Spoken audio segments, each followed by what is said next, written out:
आज हम mechanical second year ME 209 workshop technology and metrology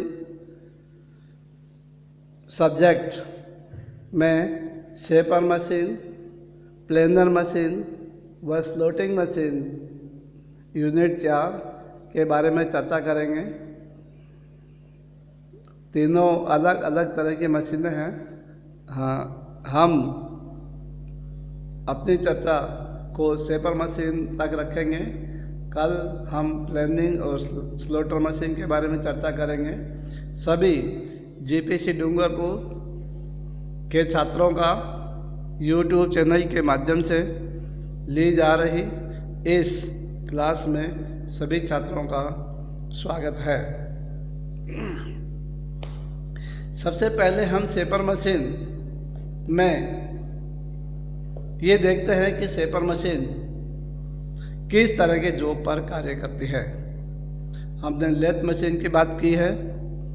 lathe machine में हम सिलिंड्रिकल जॉब काम में लेते हैं। सिलिंड्रिकल जॉब की सिलिंड्रिकल सरफेस को हमने टर्निंग किया है, उस पर चूड़ी भी काटी है और अन्य ऑपरेशंस भी किए हैं। शेपर मशीन में हम सिंगल पॉइंट कटिंग टूल को काम में लेते हुए आयताकार या वर्गाकार जॉब पर ऊपरी सतह को समतल करने का कार्य करते हैं।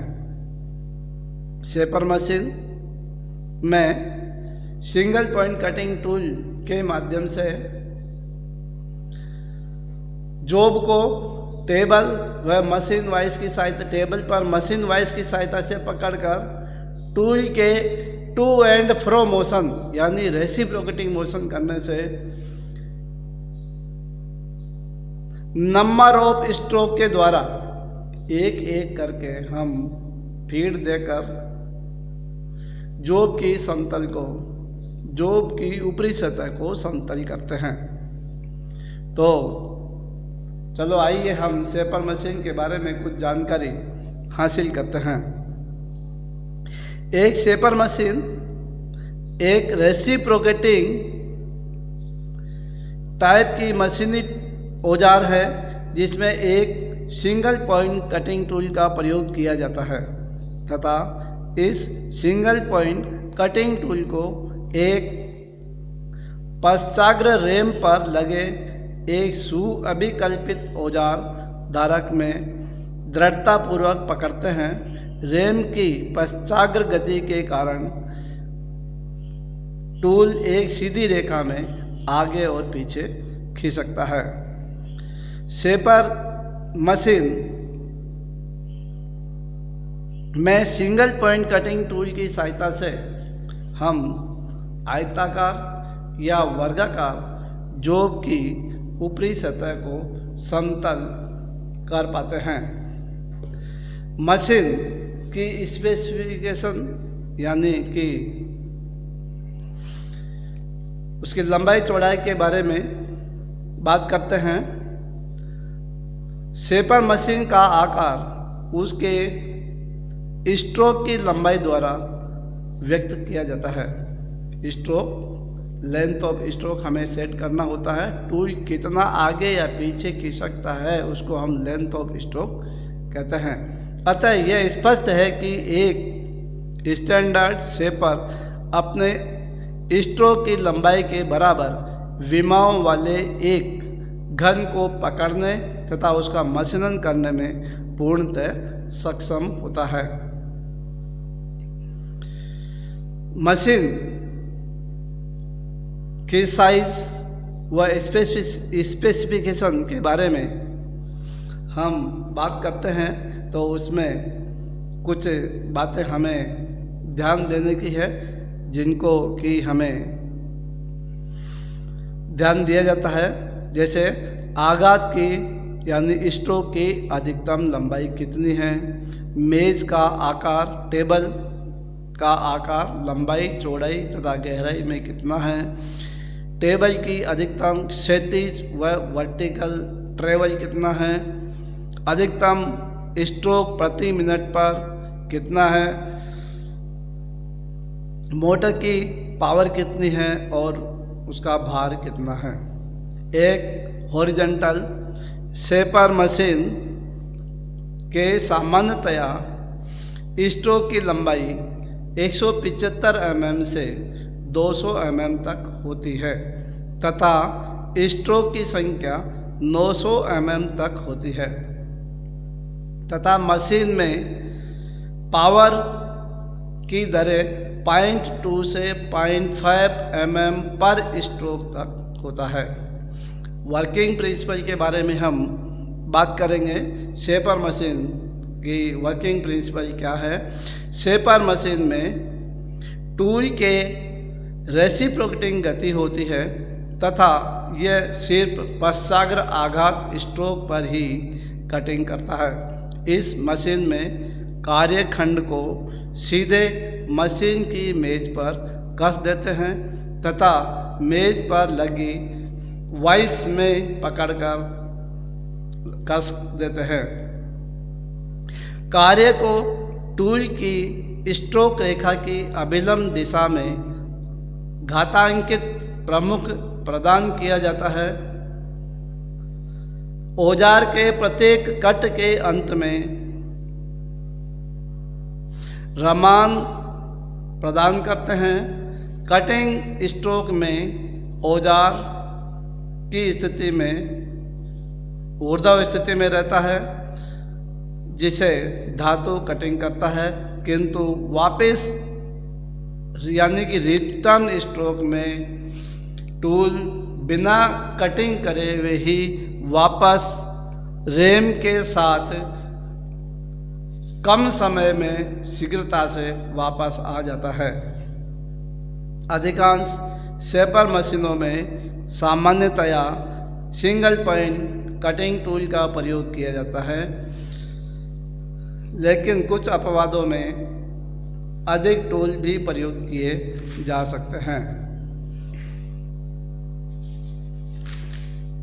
इसके बाद हम बात करते हैं मैकेनिज्म की। जैसा कि हमने चित्र में भी बताया है, शेपर मशीन के चित्र में हमने समझाया है कि शेपर मशीन में सबसे नीचे ये बेस है और इसमें राइट साइड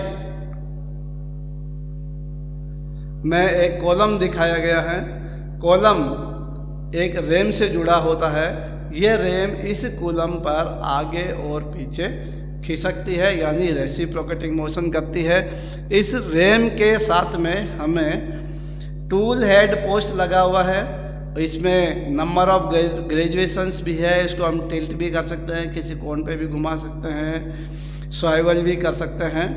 और इस टूल हेड पोस्ट में हमने ऊपर लीवर दिया है जिसे फीड देते हैं, ऊपर नीचे टूल को किया जा सकता है। टूल इसमें टूल हेड पोस्ट में फिक्स किया जाता है। बेस यानी आधार पर टूल हेड पोस्ट के नीचे ये क्रॉस रेल के माध्यम से टेबल बनी हुई है, टेबल लगी होती है। टेबल पर हम मशीन वाइस लगाते हैं और मशीन वाइस में दो जा होते हैं, फिक्स जा और मूवेबल जा। मूवेबल जा हैंडल की सहायता से आगे और पीछे खिसकता है। दोनों जा के बीच में आयताकार या वर्गाकार जोब हमारा कस कर पकड़ा जाता है और फीड देकर हम रेम के आगे पीछे खिसकने से कटिंग टूल के माध्यम से एक एक स्ट्रोक द्वारा कटिंग करते हैं और स्ट्रोक की संख्या हम एक सिरे से शुरू करते हैं चौड़ाई में और दूसरे सिरे तक कटिंग ऑपरेशन करते हैं, तो इसके साथ में नंबर ऑफ स्ट्रोक के माध्यम से हम पूरी सतह को समतल कर पाते हैं। मैकेनिज्म में हम क्विक रिटर्न मैकेनिज्म यानी crank and slotted lever mechanism की बात करेंगे। कॉलम में एक ड्राइविंग पिनियन होता है। यह ड्राइविंग पिनियन मेन मोटर की सहायता से रोटेट करता है। ड्राइविंग पिनियन के साथ में एक बड़ा गियर लगा होता है जिसे हम बुल गियर कहते हैं। ये बुल गियर बड़े आकार का गियर होता है और बुल गियर के दूसरे सिरे पर ये रोकर आर्म लगी होती है और रोकर बुल गियर के घूमने से मेन मोटर से ड्राइविंग पिनियन घूमता है। पिनियन के माध्यम से बुल गियर घूमता है और बुल गियर पर एक स्लोटेड ब्लॉक लगा होता है। इस स्लोटेड ब्लॉक की सहायता से ये रोकर आर्म जो रेम के साथ जुड़ा हुआ है ये ऑस्किलेटिंग मोशन करता है, जिससे रेम को रेसिप्रोकेटिंग मोशन मिलता है। यानी कि इस मैकेनिज्म के द्वारा हम रोटरी मोशन को रेसिप्रोकेटिंग मोशन में कन्वर्ट कर पाते हैं। मैकेनिज्म के बारे में हम ब्रीफ में बात करते हैं। इस मैकेनिज्म में इलेक्ट्रिक मोटर तथा बुल गियर बॉक्स की रोटरी मोशन को रेम की रेसिप्रोकेटिंग मोशन में बदलते हैं।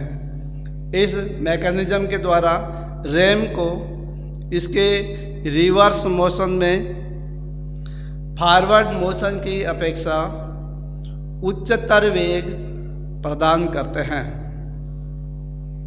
फॉरवर्ड मोशन में टूल कटिंग ऑपरेशन करता है, जबकि रिवर्स मोशन में कोई कटिंग ऑपरेशन नहीं होता एवं कम समय में ही रेम कटिंग ऑपरेशन करने के पश्चात रिटर्न स्ट्रोक के समय शीघ्रता से लौट बिना कटिंग किए हुए लौट आती है।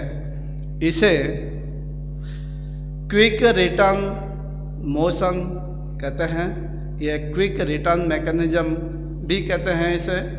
इस मैकेनिज्म में बुल गियर को पिनियन गियर के द्वारा गति प्रदान की जाती है, जबकि पिनियन गियर मेन मोटर के द्वारा गति प्राप्त करता है।